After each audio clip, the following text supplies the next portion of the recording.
asalaamaaleykum daleen ak jàmm ci seen bloc d'information la totale amati mbégte jàkkaarloo ak yéen wax ak yéen lu jëm ci wàllum actualité bi nag mooy lu jëm ci wàllum tabaski daanaka lu yées ñetti fan kon moo ci des ñu yegg ci tabaski bi borom kër yi di daw ñu ci bëri góor comme jigéen di daw ngir wuti li nga xamante ne moo di xar waaye it leneen li nga xamante ne moo ci war a mën a dugg ci contexte boo nga xamante ne daanaka daa particulier loolu di augmentation des prix muy mbir boo nga xamante ne ub na bopp ñi nga xamante ne moo di borom kër yu bëri waral tey ñu nar ci waxtaan ak ki nga xamante ni mooy président association des consommateurs du Sénégal di Momar Ndao asalaamaaleykum Momar.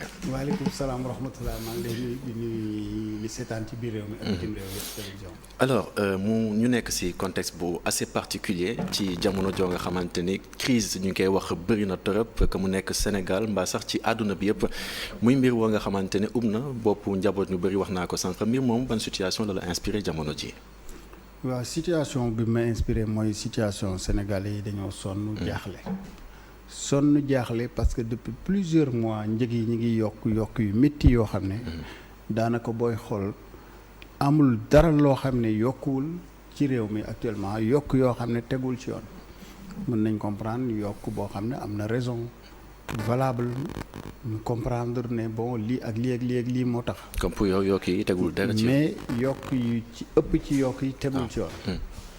ndax boo xoolee gis nga ne tey jii lu mel ni soble. d'accord ñu koy bayee fii. borom ñiy defar soble nee nañ daanaka genn wàllu seen récolte nee nañ presque 160 000 tonnes ci ay soble yàqu na. sur 380 000 tonnes. ça veut dire que kon presque seen genn wàllu production la ñu wax ne moo yàqu. lu tax mu yàqu parce que amuñ client mu nëb seen loxo. ñuy wàññi prix pour mu débarrasser wu. malgré ça chaque jour ñu ne yokk nañ soble fii ci biir réew mi. te mu jógee fii ci biir réew mi ñu bàyyee ko fii ci biir réew mi. affaire yi Ukraine bokk ci directement dara. te ñi nga xam ne ñoom lañ dénk loolu ñu war koo saytu. ñu tëddi nelaw. muy agence de régulation des marchés. nekk loo xam ne mu ngi dépendre ci ministère du commerce. pomme de terre bi tam pareil. pomme de terre bi fi mu ne nii commerçant yi sax nee nañ gisatuñ ko. te nee nañ boo laajee ministère du commerce mu ne woy am na industriel bu fi nekk boo xam ne gars yi ñoo ne ko téyel sa pomme de terre bu boobaa bu ñu producteur la koy jaayee ba pare nga doog a génnee sa pomme de terre jaay. d'accord mais même sànq rek maa ngi wax ak ñi nga xam ne ñooy liggéey ci lu mel noonu. ñoom nee nañ même foofu sax ñuy wax gisuñ fa pomme de terre. donc ça veut dire que problème sérieux am na. beneen bi ci nekk mooy boo xoolee tey jii détaillants yi lu leen neex la ñuy def ci quartier yi. da ngay gis quartier boo xam ni. jàpp nañ ne ñu fa dëkk dañ xaw a tane. ñu yokk prix yi. quartier aisé yi quartier aisé yi prix yi fa nekk. bokkul ak quartier yi nga xam ne jàpp nañ ne ñii seen loxo jotul seen ginnaaw. boutique yi ci boppam par quartier la da ngay gis boutique boo xam ni da ngay ñëw foofu laaj waa ji ne que lii lu muy jar mu ne la 1000 francs nga génn ñëwaat fekk fa frère bi wala cousin bi wala keneen nga laaj ko mu ne la 1200. mooy ne prix yi teguwul ci dara loo xam ne lu yenu maanaa la. léegi nag prix yi bu fekkee dafa teguwul ci dara loo xam ne lu yenu maanaa la li nga xam ne moom mooy ministère du commerce maanaam ñi nga xam ne ñoo yore loolu ñoom ñoo war a jóg taxaw ne kat prix bi lii nangam lay jar. ku ko romb ñu roq sa ndigg. mais loolu mënut a nekk lu may ministre bi jël arrêté. mais ministre bi moom nee na du jël arrêté. saa yu jëlee arrêté rek daanaka dañ ko diri président diri ko ne ko jëlal arrêté pour mu doog a jël arrêté. te moom mënut a liggéey te fekk amul arrêté. d'accord waaw xam nga kon loolu y a un problème lu tax bëggul jël arrêté. lan moo waral muy expliquer ne moom nanguwul jël arrêté. pour def liggéey bi ñuy xaar ci moom. d'accord ndax mënoo yónni contrôleur yi ci kaw marché bi. lu may arrêté am. parce que bu arrêté amul contrôleur bi ñëwee du am base bi nga xam ne sur la loi. te ñu ci bëri sax dañuy wax ne contrôleur yooyu noonu seen lim doyul ba ñu war a mun a. càmbar nit da ngay xool contrôleur yoo xam matuñ 300 ci Sénégal tout. ñu am 17 millions de Sénégalais ñu ne matuñ 300. kon problème am na. léegi nag ñun proposé woon nañ pour que ñi nga xam ne ñoom ñooy contrôleur yooyu am lu ñuy wax benn corps bu ñuy créer bu tudd les corps des volontaires de la consommation mu xam ne ay jeunes la yoo xam ne. ñaata jeunes ñoo fi nekk am ay lijaasa mën a liggéey boobu te nekk di chômer. wax nañ xëyi ndaw yi ñu jël ñooñu recruter leen. parce que problème bi lan la quartier yi. soo ci demee jigéen ñi nga xam ne ñoom ñooy dund loolu chaque jour di ñëw ñu leen di jaay prix yu cher. ñu ci bari duñ mën a boole parce que néew doole ji ndax da ngay gis koo xam ne bu xëyee du am dépense day ñëw boutique bi lebal ko mburu wala mu toog ba añ bi xaw a jege.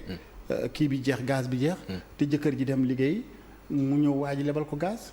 léegi nag su ko defee dina xam ne prix yi mu koy jaay tegawul ci yoon.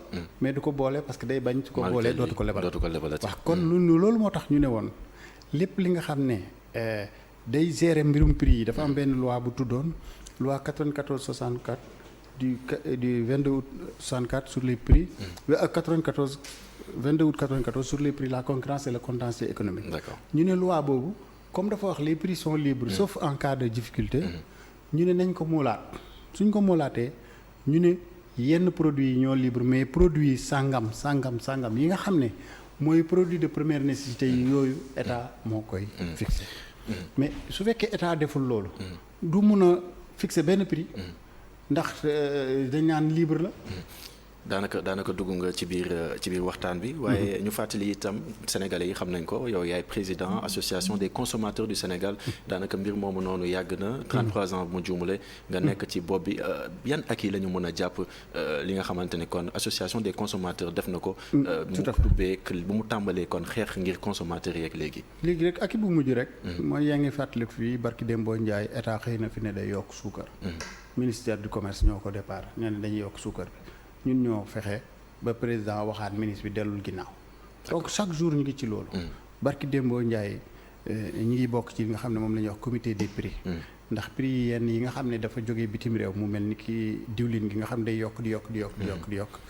ñun sax dem nañ ba rencontré nañ ambassadeur Indonésie pour que ñu mun a am ay prix yoo xam ne prix usine la ndax tey ji boo demee bëgg a jënd diw Indonésie si ay trader ngay jaar maanaam ay intermédiaire ñoom ñu teg si seen marge nga doog sa jot donc ñun yooyu yëpp ñu ngi koy def boo xoolee tey jii ni nga xam ne noonu la ñuy respecté consommateur ci réewu Sénégal bokk na ci réew yi ñu gën a respecté consommateur waxuma la ci sous région bi mais même ci àdduna bi booy xool parce que ñun ñu ngi taxaw ci loolu bu fekkee dem nañ ba et seen liggéey est-ce que sénégalais yi ñu ngi koy gis également waaw parce que xam nga lu tax ñu ngi koy gis boo xoolee tey jii li nga xam ne moom la ñuy liggéey lu tax ñu koy gis mooy ku am jafe-jafe tey képp ku am problème Sénégal lu jëm ci prix doo oo kenn ku dul Ascosen da nga ana Ascosen te ñun duñu état ñun ay kii lañ rek daayira lañ maanaam association lañ donc boo xam ni dañuy jóg di bàyyi suñu liggéey di défendre population yi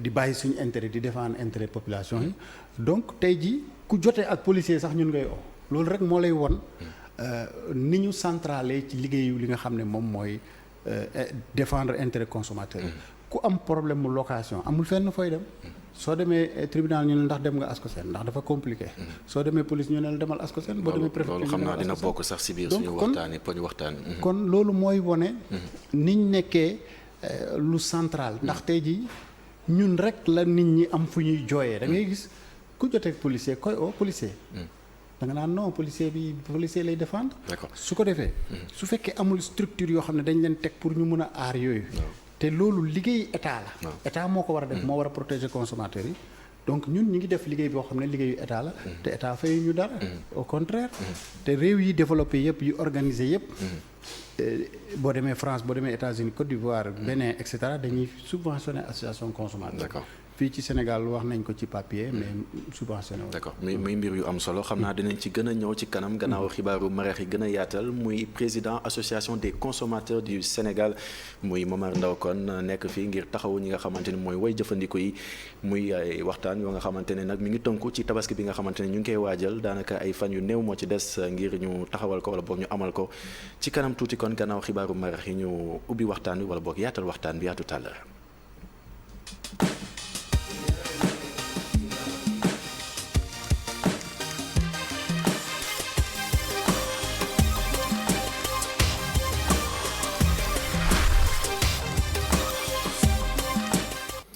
asalaamaaleykum dalati leen ak jàmm ci seen bloc d'information la totale tey ñuy waxtaanee dundin gi ak tabaski bi nga xamante ne daanaka yegsi na ba noppi ngir waxtaan ci nag ñu am ci plateau bi ki nga xamante ni moo di Momar Ndao di président association des consommateurs du Sénégal alors Momar ñu seetlu ne Korité bu ñëwee daanaka consommateurs li ñuy gën a joytu mooy njëg yu cher yi tabaski ñu ci jub si ñu gis ne itam coow li ñëwaat na encore maanaam njëg yu cher yi nga xamante ni produits yi ñuy jëfandikoo daanaka moom la jot mbir moomu noonu boo ko gisee chaque année muy ñëwaat ban jàngat nga ci am. waaw jàngat bi ma ci am rek mooy ne war nañoo jël matuwaay yoo xam ne dina tax ba lii dootul am. ndax mënuñu chaque jour rek nga ne même dëgg bi ngay dëggaat mu jam la nga am jafe-jafe. li nga xam ne sax moom moo ci tane woon at yi passé mooy li nga xamee ne am nañ ay supermarché yoo xam ne ñoom dinañ xaw a respecter prix yi. ba tax ba ñenn ci consommateurs yi mën a di yegg ci ñoom di mun a am ay prix yoo xam ne mooy tane prix yi nga xam ne moom la ñuy def ci détaillants yi. li ci nekk mooy ren dafa gën a garaaw parce que dafa bari ay yokk yu commencé woon boobu temps Korité jege seeguloon Tabaski jege seeguloon léegi nag ñu boole ci nag yokk yooyu nga xam ne dañ ko daan def ci diggante période te Korité wala Tabaski et cetera. Donc actuellement dañ nekk ci benn partie boo xam ne fi mu ne nii dafa mel ni daal làmb ku tas. lu waay neex def te ki nga xam ne moom lañ dénk mbir yi muy ministère du commerce. ñoom vraiment dafa mel ni seen yoon nekku ci daal. sànq si première partie bi yaa ngi wax ni consommateurs yi dañuy ñëw souvent ci yéen di wax seen i jafe-jafe. Exactement. Ban jafe-jafe ngay gën a dégg consommateurs yi di ñëw di wax ak yéen rawatina si jamono ji nga xamante ne ñu ngi waajal tabaski bi. dund gu cher gi diwlin gi nga xamante ne ay moins de 20 000 la doon jar. dem bay jar loo xam ne ëpp na presque 30 000. problème am na. dund gu cher googu nag dafa am ñoo xam ne ñoo ko daan gën a yëg. mooy ñi nga xam ne ñooy borom kër yi. ndax fin du mois ñoom ñoo daan dem di jëndi. Effectivement. mais léegi ñi koy yëg dafa gën a yaatu parce que jour bi ñu ne café gi gars yi yokk nañ ko jëlee ko juróomi dem fukki dërëm. jour boobu presque suñu téléphone yi xaw naa toj tax woote yu bari. ndax ñu bari ñoo xam ni xëy na dépense teguwu leen woon. doon nañ xëy di jënd café pour au moins lu ñu mën a def seen biir. te ñooñu dañoo yëg immédiatement méttitu dund gi seer gi. te fekk na xaj na ñeneen ñi nga xam ne ñoo daan joxe dépense ci kër yi ñoo ko daan. au-delà café bi am na tamit tabaski bi rawatina. exactement tabaski bi nag boole ci yegg si période boo xam ne dañoo am jafe-jafe bu taxoon ba yenn xar yi war a jógee ci Mali ñëw fii. xaw a wàññeeku yenn yi sax jaar nañ Mauritanie ñëw. mais boo koy xool xar yi ñu defaree fii maanaam yi ñu jaree fii ci biir réew mi. ñoo gën a bari xar yi jógee bitim réew. loolu nag day tax prix yi day xaw a aju. ndax ñi nga xam ne ay xaru yar lay doon xari yar yi. boo bëggee yar xar ci sa terrasse wala ci sa ëtt di ko xont googu day seer. bu fekkee nag léegi yow da ngay dàq xar yi rek nga xam ne da ngaa yore ay xari coggal. ñuy foraatu ci àll bi à ce moment là lu mu lay dikk mooy gën a yomb que ki nga xam ne dafa teg xar mi di ko xont di ko jëndal ay ripaas ak amin say léegi su ko defee nag moom xaram mooy gën a seer xar mi nga xam ne dañ ko dàq rek nga xam ne liñ ciy dépensé bariwul comme ni nga xamante ne bii kële loolu lay dépensé léegi nag su fekkee xari yar yi xari coggal yi dañoo bariwul xari yar yi bari xar dina am mais njëg yi day mel nañ ci laxas jaan loolu nag bokk na ci li taxoon ñun ñu ne nañ homologué njëgu xar yi ak njëgu yàpp yi. homologué njëgu xar yi. voilà loolu nan lañ ko war a mën a defee. ci réew mi parce que loolu dina compliqué aussi. parce que wax nga ko léegi xont bi ak njëg yu si def lépp nga bëgg ci mbir moomu noonu. nga ne da ngay homologué li nga xamante ne mooy njëgu xar yi dina doy waar. tey jii ki nga xam ne dafa yar xaram. yar ko pendant benn délai boo xam ne plus ou moins bu gudd. moom day xayma ne li nga xam ne moom laa sonni ci xar mi def ko ci. war na ma dikk nangam. effectivement kon su ma ci tegee nangam. war naa ko mën a jaay valablement. kon moom def na estimation ñaata la ci def. effectivement léegi nag estimation boobu dañuy ñëw teg ko ci taabal ji ñu xool ndax loolu lu mu wax lu dëgg la su dee lu dëgg la ñu basé wu ci su dee loo xam ne am na yuñ ci war a jubbanti ñu jubbanti ko. su dee am na yoo xam ne état war na ci dugal loxoom pour mu wàññeeku ñu ne état na ci dugal loxoom. subvention donc su ko defee. kuréel googu di waxtaan day indi ñi nga xam ne ñoom ñooy yar xar yi ci biir kër yi. ñi nga xam ne ñooy yar xar yi ci ay coggal. ñi nga xam ne ñooy ministère de l'élevage. ñi nga xam ne ñoom ñooy ministère yi nga xam ne ñoo yore ay commerce. yi nga xam ne ñoo yore ay finance nga xam ne yenn kii yi dañ leen koy baal et cetera et cetera. mais boobaa kon xar est-ce que du jar ay 300 et quelques mille jëm ko parce que dina gën a compliqué dans ce cas. déedéet parce que xont bi nga xamante ne jamono ji nii moom la way yarkatu xar yi di jëfandikoo. daanaka jamono ji mi ngi ci 7000 et quelques. yéeg na ci kaw mais bu fekkee xont yi. buñ ko xaymaa ci ayu bés dina doon loo xam ne day cher lool. waaw léegi su fekkee ne par exemple dafa waroon a jar 300000 ñoom ñu koy jaayee 100000. xam nga kon ça veut dire que ñu ngi perte. effectivement mais kuy perte doo defaat. effectivement kon ñoom li nga xam ne moom la ñu évaluer ne moom lañ ci def. loolu lu économie mën a vérifier la. d'accord su fekkee d'accord nañ ne lam annoncé yëpp dëgg la. dañ koy jël ne d'accord nañ ne lii dëgg la. muy base bi. léegi nag ñu ne kon may nañ la nga war a mun a teg bénéfice su nangam ci li nga xam ne moom la dikk. parce que jaay perte dañ koy aaye. effectivement mais aussi ëppal day doon problème. ndax tey dégg nga gis xar boo xam ne tey dinañ la wax 80 000 bu subaa ñu ne la 60 000. te même xar bi la dara changé wu ci diggante bi. donc ça veut dire que basé wuñ ko woon ci dara. d'accord te réew yu organisé yëpp. booy ñëwee jaay xar dañuy wax poids bi nangam la. nangam lay jaar. dañu war a sukkandiku ci poids bi. ci poids bi ngir mën a jaay xar. exactement parce que même boucher bi nekk sa quartier tey jii xam nga day ñëw ne la kilo 3500 wala 3000. effectivement su fekkee xar buy peser 10 kilos la. su fekkee mu jaay ko 3500. donc dina ci am 35000. d'accord mais bu fekkee xar bi 35000 la ko jëndee du ko jaayee 35000 da koy jaayee 35000 ak bénéfice am. moo xam mu teg ci 5000 muy 40000. et cetera donc. moom ci boppam njëg gi mu lay jaayee xar mi ngi basé wu ci ñaata kilo la jàpp ne moom la mën a am ci xar mi ndax ay kilo la koy jaayee. kon moom su xamul poids bi ñaata la. day perte. kon daal yow li nga bëgg a expliquer mooy jamono jii nii bu ñuy jaayati xar dañu war a sukkandiku ci poids wu li nga xamante ne moo di xar bi ngir mën a jaay xar bokk ci race bi. malgré li nga xamante ne def nañ ko ñoom it ci dépense jëm ci xont beeg mbir yu ni mel. waaw dañ koy jël en compte. dañ koy jël en considération parce que loi day ay jaay perte. bien sûr donc ñoom lañ ci def. seen coût dañ koy jël en charge. dañ koy xayma defar benn modèle boo xam ne comme ni ñuy defaree pour mburu yeeg yooyu xam nga mburu waa ji day jënd farine jënd kii. ndox suukar xorom ak yooyu yëpp. def ci mu nekk mburu. d'accord léegi yooyu mu ciy def yëpp améliorant yeeg levure yeeg yooyu yëpp. ak transport beeg yëpp dañ koy jël en compte. assurance yi muy fay ak boulanger yi muy fay. boobaa xar bi dina cher de. léegi yooyu yëpp la ñuy calculer. pour génne mburu. wax ne kon mburu kilo bi mi ngi jar. 150. effectivement donc noonu la ñuy calculer li nga xam ne moom mooy. xar yi tamit. su ko defee kiy jaay. dina ci gis boppam mais du rey consommateur bi. ki nga xam ne tam day dàq xar yi di ko yar ci yaru coggal. moom itam ñu ne nangam lay koy dikk. kon. xarak coogal bi kon nangam la war a jaar. d'accord est-ce que yow mbir moomu noonu. su ko defee dañuy ñëw teg bascule ci point de vente bi. soo indi xar bi rek dañ koy yéegal rek bu nekkee 10 kilos ñu ne la kilo nangam ñu wax la prix bi. est-ce que idée boobu waxtaan nga ci ñi nga xamante ne mooy kilifa yi nekkee ci réew mi ak lan lañ la tontu exactement. wax naa leen ko mais boo xoolee ministère de l'élevage ba ma leen ko waxee ñu naan waa day compliqué. mais ci lan lañ ko teg day compliqué boobu. dañ koo jéemut sax. maanaam dañ koo jéemut lu compliqué. compliqué wul bu dee boucher bi ci boppam moom mun na wax ne kilo yàpp nangam la. mooy ne moom boucher bi mun na ko calculer. parce que sinon day perte. dina xam moom ñaata la ko xar bi dikk kon ñaata na ko war a jaay par kilo. te loolu comme affaire kilo la day xam ne kilo bi nangam la ko dikk. su ko kilo bi dëkkee 3000. mun na ne damay jaay 3200. comme ça kilo bu nekk ma am 200. mais mënut a wax 3200 te xamul kilo bi ñaata la ko dikk. effectivement donc su fekkee boucher bi mun na ko. kon kay administration mun na ko.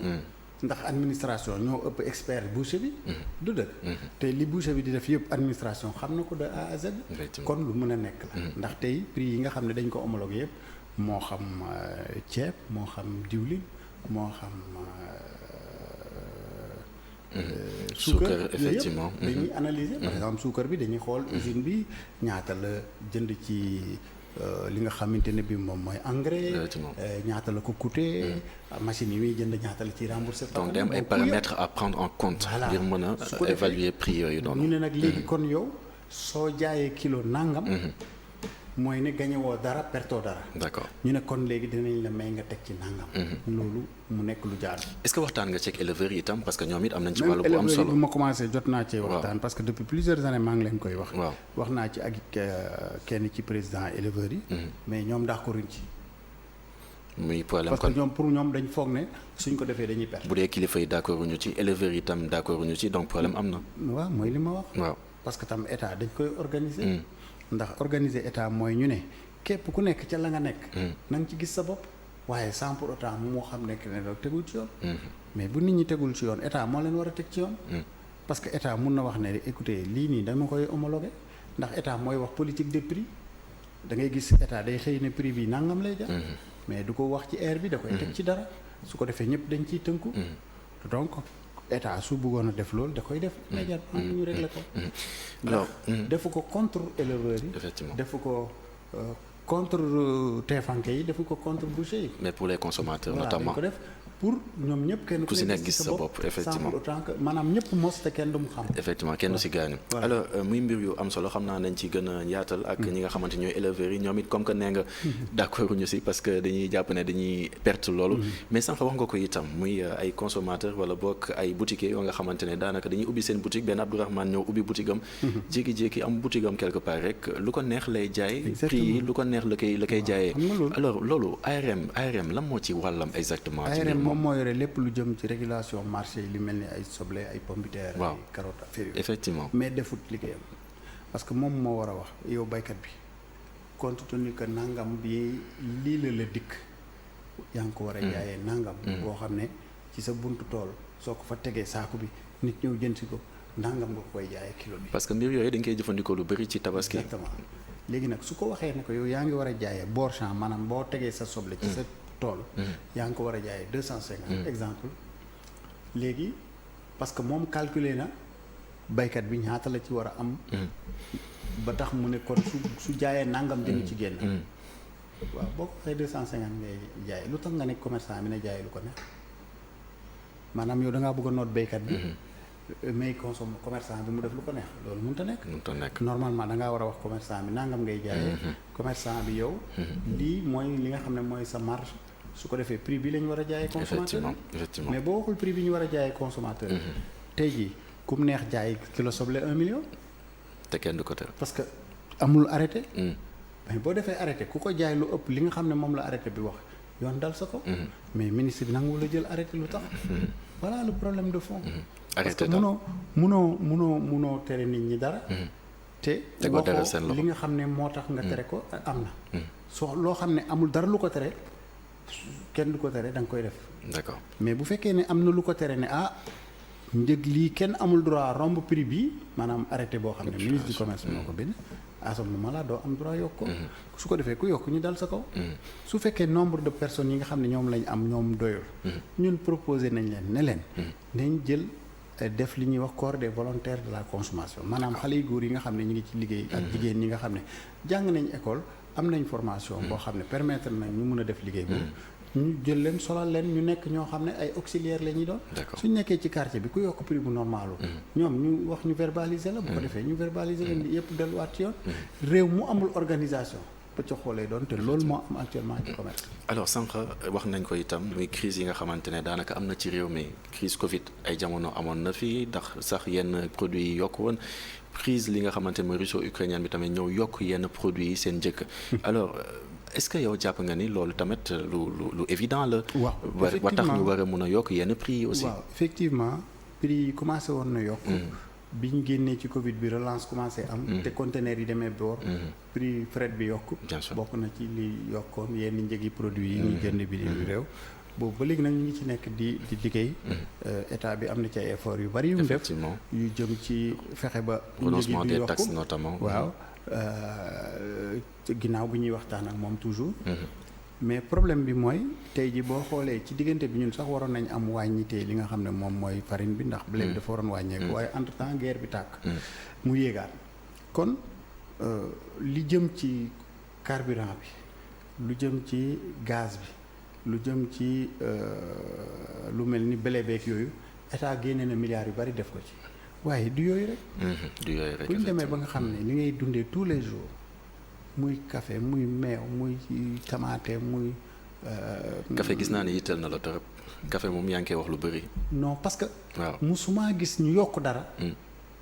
nit ñi yuuxoo noonu maanaam jour bi ñu ne yokk nañ café li ñu jot ñun ci ay réclamations musuñ jot réclamation yu toll noonu malgré lu dund gi seer. d'accord donc ça veut dire que yooyu c'est des exemples importants yuy wane ne. parce que kenn ki nit ki lu mu néew doole dina débrouiller pour que bu xëyee mu mun a naan ab café am lu tàngal biiram mu mel ni lekk na dara. d'accord donc su fekkee loolu ci boppam dañ dem ba laxas ci jaan problème am na. foofu kii la daal maanaam c'est une manière de montrer fi affaire bi toll. effectivement da ngaa foog ñi doon tëgg bool noonu ñu ci bari dañoo mer parce que dund gi moo seer. d'accord voilà donc loolu moo tax.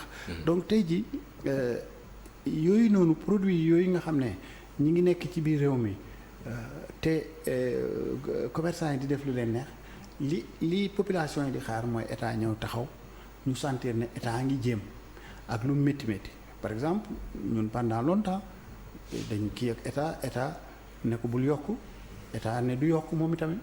ba bi nga xamee ne mbir yi mënu dem na ba mënatul a continuer bi ñuy yokk par exemple gasoil bi ñuy yokk carburant yi. yokkuñu gaz. yokkuñu gasoil super kese lañ yokk. ndax boo yokkee gasoil produit yi nga xam ne moom la ñuy teg ci camion yi di ko transporter day yokk. ndax seen transport day yokk. soo yokkee gasoil transport en commun day yokk su transport en commun yokkee ñi gën a néew doole dañuy yëg coono beneen encore.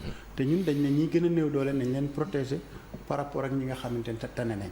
loolu tax suñu yokkee super ñi am xaalisu jënd essence dugal ko ci seen oto. ñooñu ñoo koy gën a yëg ñi nga xam ne ay góorgóorlu lañ. dañuy jël transport en commun. ñu taxaw un peu si góorgóorlu yooyu. parce que dañu seetlu ne que Sénégal daanaka ni ko njiitu réew mi Macky Sall waxee. bi passé si jokkoo ak Macky bi. daanaka daa mel ni Sénégal fii nii pression sociale bi moo ñu gën a sonal. ba tax dañuy def parfois yoo xamante ne sax attanuñu ko muy ay jafe-jafe yoo nga xamante ne jamono ji mi ngi si réew mi mbir moomu tamit ban jàng si en tant que président de l' association des consommateurs. voilà li ma ci am mooy dafa am ñaari yëf yu war a ànd. maîtriser prix yi. mais en même temps fexe nit ñi am koom maanaam ñu mos. d'accord su fekkee day am ñenn ñi mos ñeneen ñi mosuñ. dëkk bi day am problème. d'accord te actuellement dafa bari ñu bari ñoo xam ne seen loxo jotul seen ginnaaw maanaam mosuñ dara. d'accord léegi nag suñ mosul ku yorul dara luy jar 100 francs sax. day cher ak yow. déggoo li ma la wax café fukki dërëm bu doon jar juróom ñu ne indi nañ ko fukki dërëm moom bugg a créer révolution. te xam nga loolu bariwul boo koy seet. boo ko seetee nii bariwul. mais kuy naan café plusieurs fois ci journée bi day am problème boobu. donc yooyu yëpp la lay wan ne la néew doole bi Sénégal yi néew doole. léegi nag kon dañu war a xeex néew doole boobu. maanaam fexe ba ñu jot ci ay activités génératrices de revenus yoo xam ne suñ ci jotee dina tax boo demee tey bitim réew yi développé yi. suñ la waxee prix. soo ko convertir ci CFA da nga naan ñii dañuy font. tellement day seer. mais créé nañ situation boo xam ne ñoom am nañ niveau de revenu boo xam ne lu mu cher duñ ko sentir presque bu baax. parce que seen koom yokku na. kon bu war nañ en même temps ñuy maîtriser prix yi. ñuy yokk koom gi. fexe ba ndaw yi am liggéey. fexe ba producteurs yi gën a produire su ko defee ñu gën ko mën a jëfandikoo. nekku ci nekk tamit yem ci li nga xamante ne loolu la yàlla c'est je pense tamit c'est important ndax njiitu réew mi Macky Sall sax moo ko fàttali moom ci boppam. mais je pense que c'est important également mais dafa am ay mesures yoo xamante ne nguur gi jëloon na ko. di homologuer li nga xamante ne mooy njëg yi yenn njëg yi bokk na ci. lu jëm ci ceeb bi. ceeb boobu noonu ñu homologué est-ce que doon na ceeb boo nga xamante ne askan wi ñu si bëri daanaka ñu ngi koy jëfandikoo. rawatina di riz ordinaire bi est-ce que askan wi ñu si bëri ñu ngi koy jëfandikoo fii ci réew mi. riz ordinaire ñu am nañu koy jëfandikoo waaye man damaa jàpp ne état dafa woon subventionné riz ordinaire ak yeneen ceeb yi nga xam ne mooy ceeb yi ñu utiliser tous les jours comme parfumé. xam nga état dafa jàpp ne riz parfumé. ñi néew doole duñ ko jënd ndax dafa seer. mais xamul ne riz parfumé. ci ngay gën a économiser diwlin. donc aujourd'hui ñi néew doole sax dañuy jënd riz parfumé su ko defee suñ calculer prix du plat. finalement il se retrouve parce que li muy consommé ci diwlin tuuti la. ndax en fait parfumé wuñ ko dañ koo suusal. suñ ko suusalee ci kaw day xaw a mel ni lu fermé su ko defee ndox mi du dugg. su ko defee diw gi du dugg. du naan ndox mu bari du naan diw gu bari. soo mënutee togg soo ci sottee ndox même bu ndox mi ëppee du nekk sombi. kon nekk na loo xam ne lu gën a yombal askan wi la nekk na loo xam ne ñi néew doole dañ koy jënd. kon bokkoon waroon na bokk ci yi nga xam ne dañ koy homologué. donc boobu noonu est-ce que comme ni mu la ko waxee sànq daanaka moom bokk na si ñu fixé prix yi. mais est-ce que askan wi ñu si ëpp ci ñoom ñu ngi koy jëfandikoo. boo waral tey parce que ñu ngi gis prix yi wàcc. waaw prix boobu ñu wàcc. prix boobu ñu wàññi est-ce que askan wi ñu si bëri ñu ngi jëfandikoo riz ordinaire boobu noonu nga xamante ne état ci moom la gën a sukkandiku ngir wàññi prix yi. parce que riz parfumé effectivement boobu la askan wi di gën a jëfandikoo. mais ordinaire bi moom la état bi gën a taxaw. ngir wàññi njëg bi moo tax ma ne état boorul yem ci ordinaire kese ndax booy xool ordinaire en général en zone rurale moom la ñuy gën a utiliser maanaam kooku yi ñoo koy gën a utiliser effectivement mais ci biir Ndakaar ak yooyu moom la ñuy jënd parfumé ndax def nañ benn calcul boo xam ne gis nañ ne jënd parfumé warut a gën a cher li nga xam ne mooy jënd non parfumé su fekkee ne non parfumé bi day consommer diwlin ju bari te diwlin dafa cher donc ce qui fait que ñun wax nañ état ne ko waroo yem ci riz non parfumé dangaa war a def riz parfumé ak riz non parfumé. beneen nee nañ état dimbaleel béykat yi pour que ñoom seen ceeb ñu mun ko di parfumé lan la suusal looy jëlee matt bi mooy ngooñu ceeb bi ngay jël moom ngay utiliser. vapeur boobu day tax nutriments yi day des ci biir. donc day améliorer qualité bi. mais en même temps day gën a neex a togg te du consommer diwlin. sama avant dernière question finalement sénégalais lan la ñu war a def face à cette situation nga xamante ni daanaka prix yëpp a yokku boo demee ci boutique sangam. ñu jox la benn njëg beneen boutique ñu jox la beneen njëg. finalement sénégalais lan la ñu war a def. bon li nga xam ne moo gën a urgent loo xam ne côté consommateur la nañ dem ci supermarché yi foofu ba léegi tane na tuuti prix. d'accord supermarché yi. li état war a def mooy génne arrêté joxe prix yi. en respectant les intérêts à la fois des commerçants et des consommateurs.